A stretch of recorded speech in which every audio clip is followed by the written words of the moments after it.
বসো।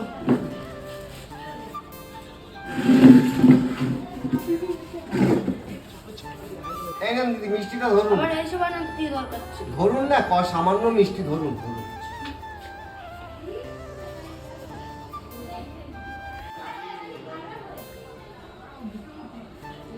দিদি দাদা বাড়িতে দেখছি না, দাদা বাড়িতে নেই? না না, ওই পাশে রেখে একটা মেলা হচ্ছে সেখানে গেছে। ও, আমি এসছিলাম একটু দরকারে, মানে দাদা বাড়ি থাকলে একেবারে বিয়ের কথাটা পাকাপাকি সেরে যেতাম, এই জন্য আর কি বলছিলাম। আপনি যখনই আসেন একা আসেন কেন? আপনি আর কি ছেলেকে আনতে পারেন না? আর দিদি বলবো কি, ছেলে ব্যবসা বাণিজ্যে খুব ব্যস্ত, ব্যবসার যে চাপ, বড় ব্যবসায়ী করে, ব্যবসায়ী ওর আসার একটু টাইম পায় না, এই আর কি। তা নাহলে আমি সঙ্গে করার মধ্যে কি আছে। আর ছবি টবি থাকলে কিছু দেখাও। হ্যাঁ, আমার ছেলের ছবি তো আমার ফোনে আছে, আমি ফোনে দেখিয়ে দেবো। এই দেখেন, আপনাকে দেখাচ্ছি।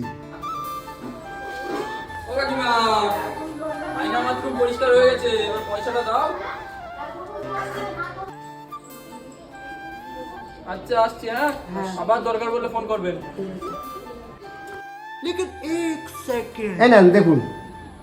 আরে এই ছেলেটা তো আমাদের বাথরুম পরিষ্কার হচ্ছে। আপনার ছেলের ছবি দেখান।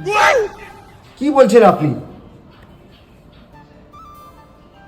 তাই জেনে গেল নাকি আমার ছেলে বাথরুম পরিষ্কার করে?